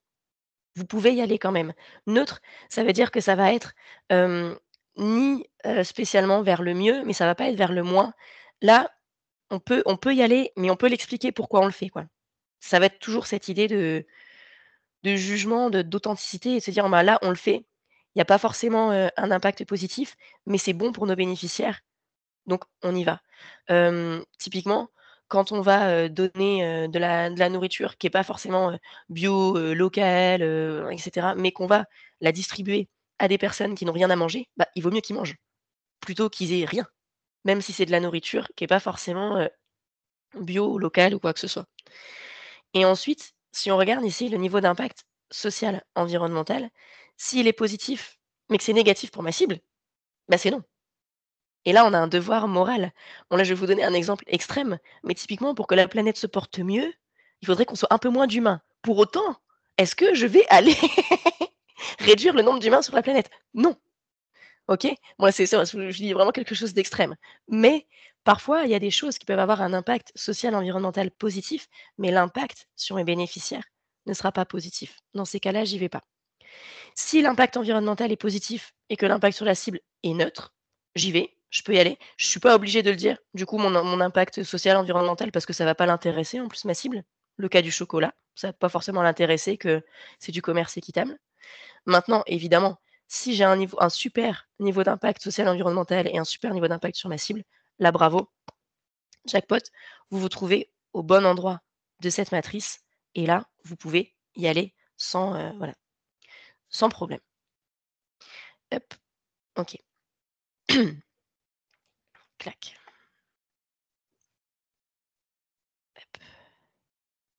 Alors, juste un petit résumé, ici un petit point de résumé. Donc, la com et le marketing, faut vraiment voir ça comme des outils. Ils sont pas mauvais, tout dépend de leur utilisation. Un outil, c'est vraiment, l'idée de se dire, vous prenez un marteau, encore une fois, si vous l'utilisez pour taper sur les doigts de votre voisin, bah, c'est pas une bonne utilisation, ça fait mal. Maintenant, si vous utilisez le marteau pour construire une maison, c'est incroyable. C'est un outil génial et très puissant. Donc le tout, c'est la manière dont on se l'approprie et dont on va l'utiliser. J'avais beaucoup de discussions aussi avec, ma sœur qui a fait des recherches sur le fonctionnement du cerveau et sur la prise de décision. Quelles sont les parties du cerveau qui sont activées et comment est-ce qu'on prend des décisions? Elle a fait des neurosciences et parce que je voyais bien que dans notre entourage, il y a certaines personnes qui disaient: «Mais tu te rends compte? Tes découvertes, ça va permettre aux gens de plus nous manipuler». Alors qu'elle, ses recherches, elle les faisait dans le sens de mieux comprendre et de mieux, comment dire? Accompagner les personnes qui étaient atteintes de handicap. Donc en fait, elle fait des avancées techniques, scientifiques qui sont incroyables, qui sont super intéressantes. Le tout, c'est de savoir comment on s'en sert derrière et donc ça, c'est notre responsabilité en tant qu'humain, de savoir comment on se sert de tous ces outils ultra puissants qui sont à notre disposition aujourd'hui. L'autre élément, c'est vraiment donc se poser des questions tout au long de la démarche. C'est ce que je vous disais, c'est peut-être parfois de prendre le temps et de se dire: «Mais pourquoi on fait ça? Pourquoi là je fais cet outil de communication? Est-ce que ça va avoir un impact positif?» On revient à la petite matrice. Quel est l'impact sur l'environnement? Quel est l'impact sur les gens? Est-ce que du coup c'est pertinent? Est-ce que j'y vais? Oui? Non? Ça peut permettre, ça, de trancher pour prendre certaines décisions. Ensuite, vous avez mis les mots de frugalité, pertinence et simplicité qui sont vraiment pour moi aussi au cœur de cette, communication éthique. Et le dernier point, ça va être d'évaluer vos actions. L'évaluation pour moi, elle n'est pas, optionnelle, elle n'est pas négociable et elle doit se prévoir au démarrage de la démarche. Quand vous commencez votre stratégie de communication, vous devez savoir comment vous allez l'évaluer. Parce que si vous faites des flyers, mais qu'à aucun moment vous demandez aux gens comment ils vous ont connu, Peut-être que vous avez fait 500 flyers, 1000 flyers, 10 000 flyers pour rien. Parce que personne n'est venu grâce à vos flyers, ils sont tous venus grâce à la newsletter. OK?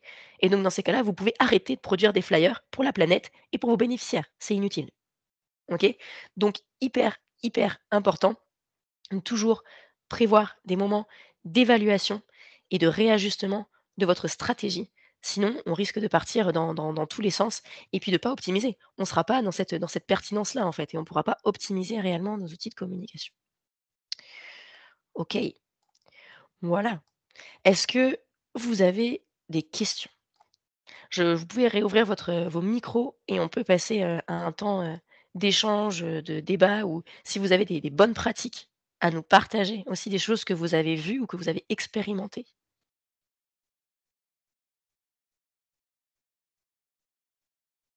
Hop, hop, clac. Là, je voyais un exemple dans le chat, c'est ça? Sister Republic, c'était un exemple de communication, fun, c'est ça? Hop, OK, ça marche. Est-ce que vous, de votre côté, vous avez expérimenté des éléments où vous avez pu voir des pratiques qui vous ont plu en communication? Alors moi, je vais donner mon exemple qui Vas-y. a bien marché parce que j'ai une entreprise, j'ai eu pendant 4 ans un cabinet de sophrologie et lorsque j'avais choisi mes cartes de visite, j'avais choisi du papier le plus sobre possible. Donc c'était marron avec une seule couleur dessus et heu et à la base, je l'avais pris parce que je trouvais ça joli. J'ai pas pris ça parce que heu, je voulais faire quelque chose d'écologique particulièrement. Mais ça vraiment, j'avais énormément de bons retours par rapport à ça, en me disant: «Ah, c'est génial, les cartes de visite, elles sont top, OK. heu, ah, puis c'est écologique». Alors peut-être que sur le en réalité, j'ai appris, plus tard que le papier craft, c'était pas hyper écolo et que c'est difficile à recycler. Mais en tout cas, c'était, dans l'esprit des gens, c'était un côté, écolo Mmh. et je me suis, j'avais fait un site internet avec, possibilité de prise de rendez-vous et cetera et j'ai évalué, heu, l'impact de mon site internet et j'ai demandé aux gens, hem, comment en fait, ils m'avaient connu, à chaque fois qu'il y avait un nouveau client qui venait au cabinet et en fait, en 1 an, j'ai eu 0 Du personne site qui m'a internet. dit: «Bah, je vous ai connu grâce au site». Donc je l'ai supprimé en fait. Ça sert à rien de le conserver, voilà. Donc effectivement, c'est super intéressant de suivre et d'évaluer, sa communication pour pouvoir s'adapter, que ce soit pour l'écologie, mais aussi pour l'économie et l'économie, c'est de l'écologie. Ouais. Oui, oui, tout à fait. Bah, ça rejoint la frugalité, hein, ce que tu dis, c'est ou les gens qui publient sans arrêt sur les réseaux sociaux, puis on dit: «Ah bon, mais tu combien de clients par les réseaux sociaux?» Ils regardent: «Ah bah non, zéro. Bon, peut-être qu'on va revoir la stratégie du coup. Mais ça fait partie de cette, frugalité, de cette pertinence, ouais. C'est super intéressant. Ça marche. Est-ce qu'il y a quelqu'un d'autre qui voudrait partager un exemple?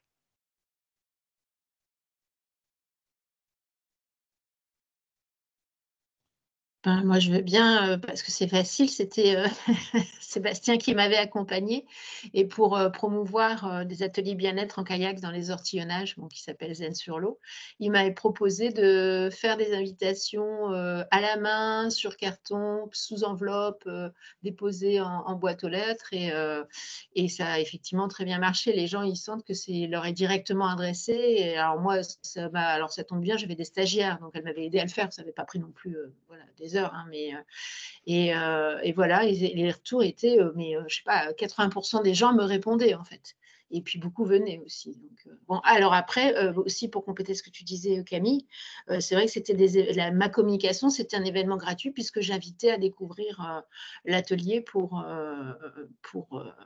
comment, faire, une sortie sur l'eau, quoi, donc voilà. OK. Et alors ça, c'est vraiment le côté revenir finalement à certains éléments de communication, comme là, par exemple, la lettre. C'est hyper puissant parce qu'en fait, réfléchissez aujourd'hui qui vous écrit des lettres?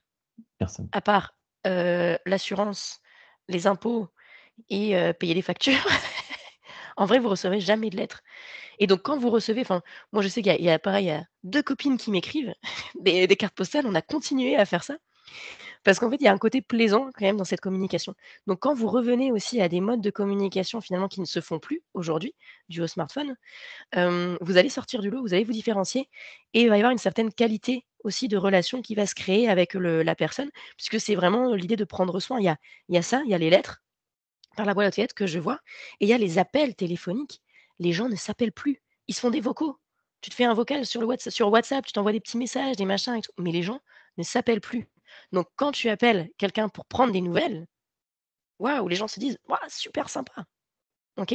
Donc en gros, c'est aussi, voilà, peut-être par moment de revenir. Il y a pas besoin de réinventer la roue à chaque fois, mais ça va être de revenir à des supports de communication qu'on a délaissés à un moment donné pour aller vers le mail, pour aller vers quoi que ce soit et pourquoi pas, parce que ça peut aussi être très utile. Mais à certains moments, quand on envoie une petite lettre, une petite carte, c'est hyper puissant. C'était comme ça, il y avait une anecdote de marketing, pour le coup pas ESS, mais le meilleur de vendeur de voitures aux États-Unis, il envoie des cartes postales à tous ses clients. Il envoie des cartes à Noël pour leur dire: «Ah merci de faire partie de mes clients», enfin quelque chose comme ça, hop, et puis il signe de sa main et il envoie 10 000 lettres. Mais du coup, les gens l'adorent, OK? Mais ça fait partie des petits trucs, en tout cas, qu'il avait mis en place et qui fait qu'il était sympa. Il a gagné le respect et la sympathie, comme ça de ses clients. Mais voilà, c'est des petites pratiques, qui peuvent comme ça, aider. Et après, je vois aussi dans le chat, il y a quelqu'un qui dit: «Hélas, j'ai surtout des attentes». Alors quelles seraient, là pour le coup, on l'a vu un peu le top, les éléments un peu qui fonctionnent. Quelles seraient pour vous justement vos attentes en termes de communication éthique ou les problématiques que vous rencontrez, aujourd'hui?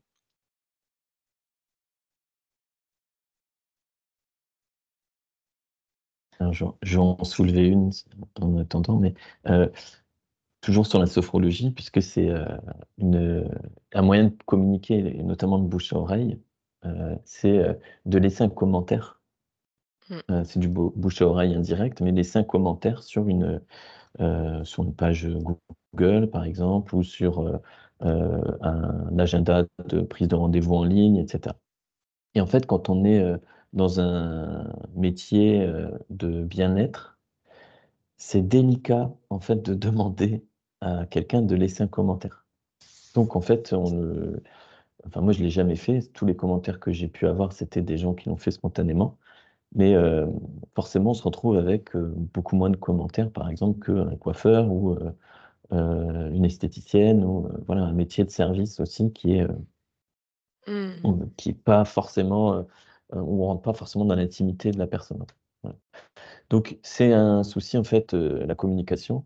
Comment communiquer, tout en respectant ou en protégeant le secret professionnel et cetera. Ouais, ça rejoint un peu ce que j'ai soulevé tout à l'heure sur l'utilisation des données et tout ça, de se dire comment ta communication, elle respecte l'intimité quand même de la personne. Hem C'est clair que sur un commentaire, sur tout ce qui va être, thérapie ou ce genre de choses, on va pas demander aux gens de dire: «Ah ben je me sentais déprimé parce que» bah, non, Mmh. faudrait vraiment pas leur demander. Enfin, en tout cas, c'est vraiment pas le but, mais c'est de leur dire plutôt que s'ils souhaitent laisser un commentaire, c'est d'axer sur comment ils se sentent et quel est on va dire l'aspect positif dû à ça. C'est est-ce qu'ils ont senti justement une transformation? Est-ce qu'ils ont senti, des déclics? Plutôt de décrire finalement, le process qu'ils ont ressenti, plutôt que de parler de leurs problèmes et de laisser, mais je pense aussi dans tous les métiers, bien-être et de thérapie, de laisser le choix, de laisser un commentaire ou non. Clairement, de dire: «Bah, c'est voilà, c'est quelque chose qui viendra», je pense qu'on peut le proposer, mais pas de suite, parce que clairement à chaud, sur tous ces métiers-là, les gens, ils vont pas répondre. Enfin, je sais pas ce que tu en penses, mais il faut pas leur Non demander à la mais fin de la séance: «Alors, mais mais c'était bien?» même, enfin moi je Mais l'ai jamais demandé parce que même en fin de parcours où les gens se sentaient mieux, c'était, ouais, j'ai jamais osé le demander en fait. Parce que je me dans le côté éthique, de me dire, ouais. comme ils sont satisfaits, ils oseront pas forcément me dire, non, alors qu'ils ont pas forcément envie de le faire. Tu penses que s'ils ont pas envie de le faire, ils le feraient? Ouais, pour faire plaisir, en fait, cette relation thérapeute et Mmh. et client en fait, c'est que c'est un sujet, que j'ai jamais tranché, donc je voulais avoir ton avis dessus. OK. Hem, Je pense que ça va vraiment dépendre de la manière dont tu le présentes. Comme tu dis, il y a peut-être une relation qui se met en place avec, le thérapeute, mais il faut pas que les gens se sentent forcés et de ce que je peux voir, en tout cas, tu vois, avec les thérapeutes que j'ai accompagnés, c'est qu'ils proposent, mais pas tout de suite, déjà. Mmh. Ils proposent, tu vois, après la fin du parcours, ils reviennent vers les gens, ils prennent des nouvelles, tu vois, au bout de quelque temps et ils disent: «Ben, si ça t'intéresse, est-ce que tu peux me laisser un avis?» sans plus, forcément de choses, mais ce que je vois en tout cas, c'est qu'ils demandent à froid et qu'ils le demandent à leurs clients et qu'ils vont pas tous laisser un avis. Donc moi, ce que ça me dit, c'est que s'ils sont pas motivés à laisser un avis, ils n'y vont pas. Mmh. OK. Ouais, ce que je te dis, ils demandent, j'en ai certains que j'accompagne, ils demandent à chaque fois, ils demandent systématiquement et pourtant tout le monde laisse pas un avis. Mmh. Merci Clément. Même toi, tu peux voir aussi dans ton cas, quand tu as eu une expérience, satisfaisante, on te demande de laisser un avis, tu le fais pas forcément, en fait. Je Enfin, fais personnellement, jamais. voilà, tu vois? Donc ouais, si on te l'a demandé, tu te sens pas forcément super engagé et tu vas pas forcément y aller. Mmh. Donc je pense que pour les participants, c'est la même chose. On demande et ceux qui sont motivés, ceux qui sont voilà, qui ont envie, ils y vont. OK, alors je vois dans le chat: «Comment attirer beaucoup de public sur notre parc, qui a un aspect touristique médiéval, mais aussi anti-gaspillage alimentaire, économie d'eau, d'énergie, 600 variétés de plantes et phytothérapie et tout ceci sans trop dépenser». Alors, on est aussi dans une zone rurale peu attirée par l'EDD. Donc l'idée, c'est d'attirer du monde, c'est ça? Et que ton événement, il soit vraiment axé, développement durable. Si Ah c'est oui, pas c'est globalement avoir un peu plus de public parce qu'on se donne beaucoup de mal ouais. pour faire tout ça et donc que ce soit un peu rentable, quoi. Parce Mmh. que ça a un apport quand même pour les gens. On a des plantes qui permettent, d'ailleurs j'en entends pas parler à la télé. Je pense que avec tout ce qu'on a, on arrive à lutter nous ici sur la pollution et les changements et s'adapter aux changements climatiques. Ce serait Mmh. bien que les gens ils puissent venir visiter. On a un apport. Enfin voilà, on aurait un apport intellectuel pour affronter le futur. Le problème, c'est qu'il faut qu'on arrive à toucher les gens. Et ça, c'est un peu un télo, en fait, comme Ouais. démarche. Donc, du Alors ça coup, va être, peut-être de repartir là de, la fameuse, tu vois, comment dire?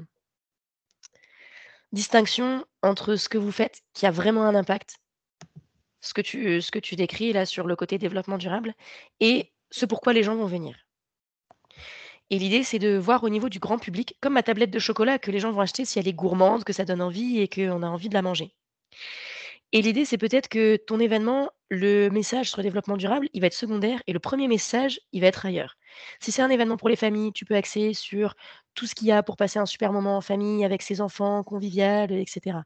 Si c'est un endroit où tu as plus tel type de, je sais pas, des passionnés justement, des outils, anciens et cetera, tu vas pouvoir axer là-dessus.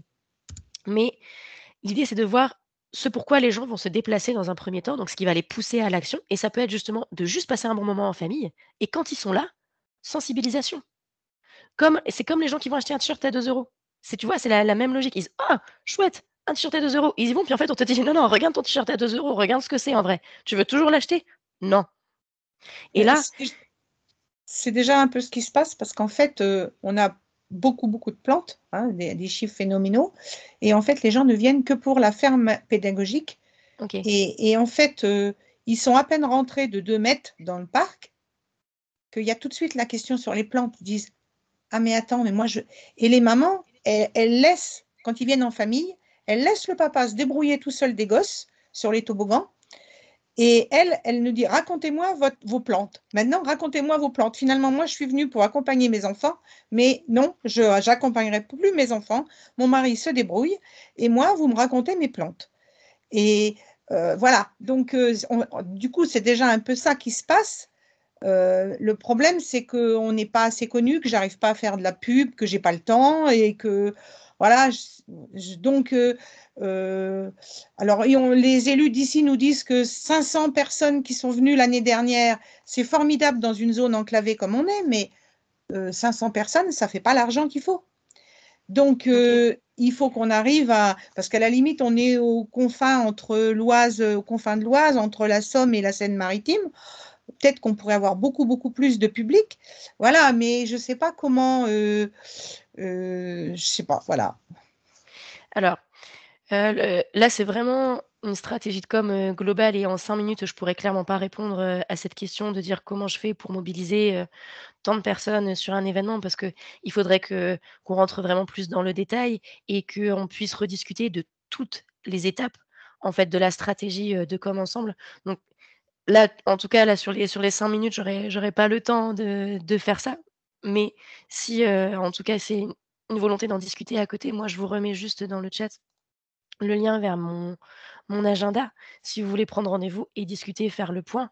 Mais voilà, en tout cas, là, en 5 minutes, je suis désolée, j'aurais pas le temps de traiter tout ça. L'idée, c'est ce qu'on s'est dit là, c'est de créer des messages qui soient en fonction de votre utilisateur, de vos visiteurs.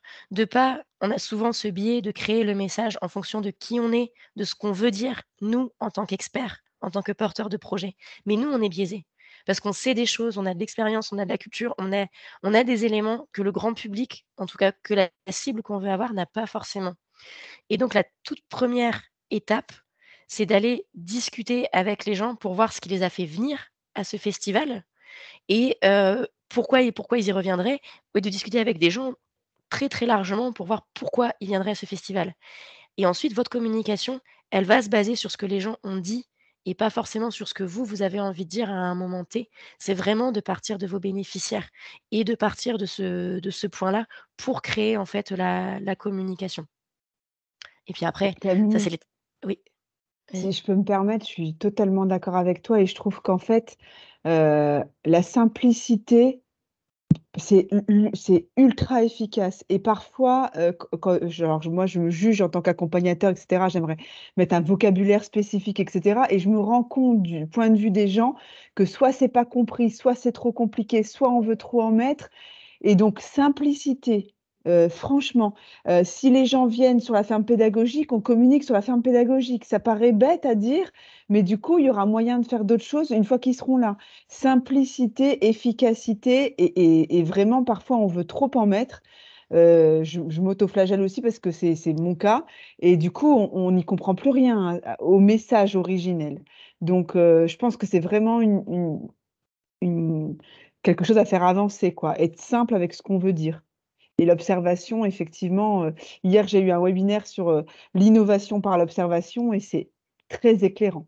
C'est-à-dire qu'en fait, il y a plein de choses qu'on pourrait observer et en déduire et aller vers une véritable appropriation des comportements des gens et en fait, parce qu'on n'a pas le temps, parce qu'on prend pas vraiment le temps de l'observation et ben, il y a des choses qu'on n'arrive pas à comprendre en fait. Et ça, c'est très important. Effectivement, si les gens viennent pour telle ou telle chose, eh ben, il va falloir le faire remonter, dans la communication pour faire venir d'autres personnes. Yes. Je peux prendre la parole rapidement? Alors moi, Oui, j'entends beaucoup souvent quelque chose qui revient quand on parle de communication, c'est la question de temps et d'argent. Et souvent que les personnes sont pas spécialistes dans la communication ou ça les fait pas vibrer, c'est-à-dire c'est pas là le projet. C'est-à-dire que quand j'entends, je me rappelle plus le nom de la personne, elle peut-être qu'elle se sent mieux pour exemple parler du projet, mettre en place, mais la communication, c'est pas sa mission, on n'a pas envie de faire ça. Et en réalité, souvent, on a besoin de déléguer cette tâche. Après, bien sûr, hein, la question de moyens est toujours, mais peut-être dans l'équipe, pourquoi pas, hein, même si on ne va pas prendre des alternants ou des stagiaires, mais il y a de plus en plus de formations et des étudiants dans des formations en communication, que ce soit communication digitale. Tout ça pour dire que déléguer, c'est nécessaire et laisser des professionnels faire leur travail aussi. Et c'est vrai que cette partie de communication prend de plus en plus de place dans les structures associatives, associations, entreprises, ESS, et qu'on ne peut pas faire autrement. Mais c'est vrai que parfois, ça prend beaucoup de temps, beaucoup d'énergie, et on n'a pas spécialement envie de faire ça, et on a envie de se concentrer sur autre chose, de trouver d'autres solutions ou d'autres personnes qui puissent le faire. Voilà, j'avais simplement envie de Yes. voilà, partager parce Oui, que même au niveau des tout à fait. entrepreneurs, hein, souvent c'est quelque chose, Tout à fait. Sébastien il dit, même dans le bien-être ou même dans d'autres, hein. Moi, je suis dans une CAE, Grands Ensembles et je vous promets que la question des réseaux sociaux, revient souvent. Ça devient un poids pour certains. Beaucoup disent, c'est pas ça qu'on a envie. On a envie de passer du temps sur autre chose et pas sur la communication. Et après déléguer, ça veut dire que, hein, voilà, avoir les moyens pour prendre un professionnel, mais c'est quelque chose qui prend de plus en plus de place et on ne peut pas faire autrement. J'ai l'impression, en tout cas pour l'instant, hein. Mmh. Et c'est vrai que les structures, si en tout cas, faut pas sous-estimer le temps qu'on va passer à cette communication parce que comme tu disais, soit on a le temps, soit on a l'argent. Donc par contre, faut surtout pas sous-estimer le temps qu'on va mettre dans cette communication et c'est OK. Alors moi, vraiment, j'ai quelque chose, faut vraiment dédramatiser, mais c'est OK de pas communiquer sur les réseaux sociaux. À un moment donné, il y a tellement de moyens de communication aujourd'hui, on les a vus, que moi je connais des gens qui réussissent très bien, qui ne sont pas sur les réseaux. Sébastien a pu en témoigner, il faisait que du bouche à oreille avec la reco. Mais c'est possible d'avoir une activité aujourd'hui qui fonctionne sans les réseaux sociaux. Donc c'est aussi à un moment donné d'être capable de rester un peu dans sa bulle et de questionner d'où viennent les avis. Quand on a ton cousin qui te dit: «Non, mais il faut absolument que tu aies une chaîne YouTube ou TikTok». Mais peut-être pas. En fait, peut-être pas. Moi, je préfère les gens que j'accompagne qui soient super forts sur un des canaux de communication que je vous ai montré, pas 12. Un canal, qu'ils le maîtrisent, qui se l'approprient et qui soient super forts là-dedans, plutôt qu'ils essayent de tout faire. Mais bref, je vous montre juste 2 petits éléments pour clôturer. De toute façon, j'ai plus de voix, donc voilà. Donc il faut vraiment clôturer. Mais je vous montre 2 petits éléments pour clôturer et puis hop, clac. Est-ce que c'est bon là, l'écran il est partagé? Ouais, c'est bon. Yes. Alors, là, c'est Camille Machinerie qui vous parle. Je vous rappelle juste qu'à la machinerie, on a un incubateur d'innovation sociale. Ça, c'est pour les projets qui sont en phase de construction. Ça peut être vraiment, des débutants, ceux qui sont en phase de prototypage, qui souhaitent tester leur projet ou qui souhaitent être accompagnés sur le développement.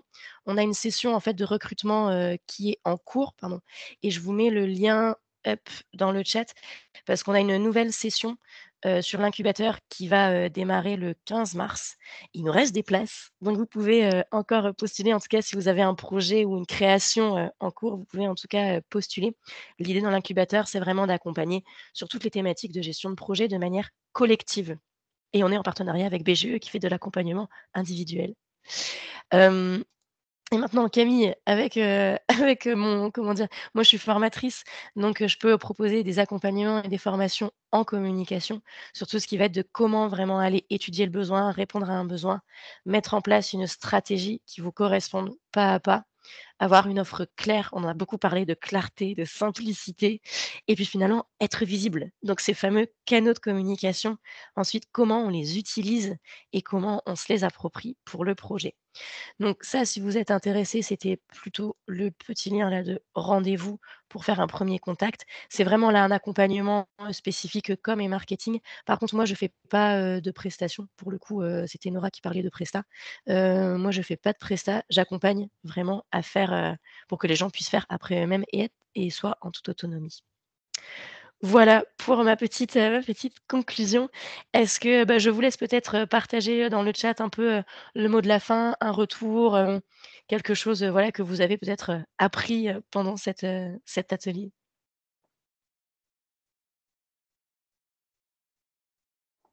Une chose qui vous a marqué?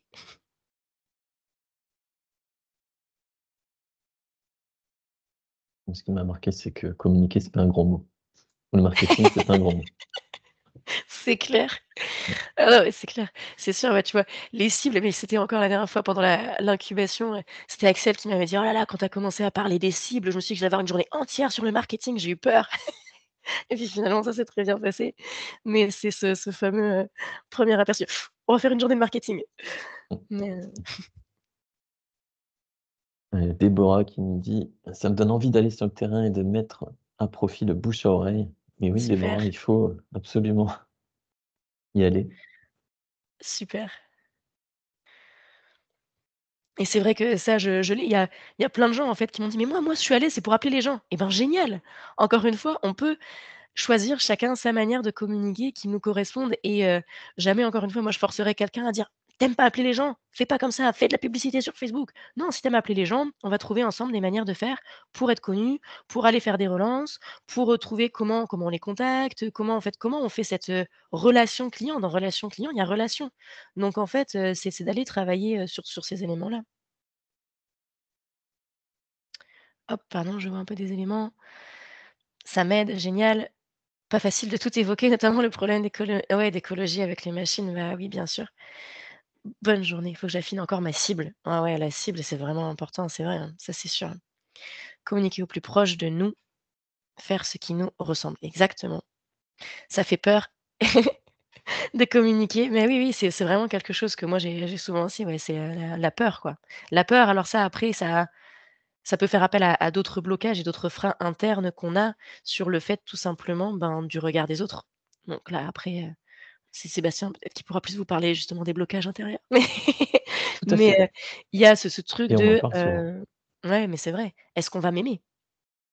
Il y a ce truc derrière de la communication. C'est vraiment là la grosse question qui est au cœur du truc, c'est, bah, si je communique et que ce que je fais, c'est pas bien et qu'on m'aime pas, il y a vraiment cette trouille-là, en fait, qui peut arriver. Moi, je peux pas travailler là-dessus avec vous, c'est pas mon métier, mais en tout cas, sachez qu'il y a plein de gens qui sont dans ce cas-là et qui partent avec aussi ce frein à main, en fait, au niveau de la communication, se dire: «Bah, moi, je j'arrive pas à communiquer parce que j'ai la trouille».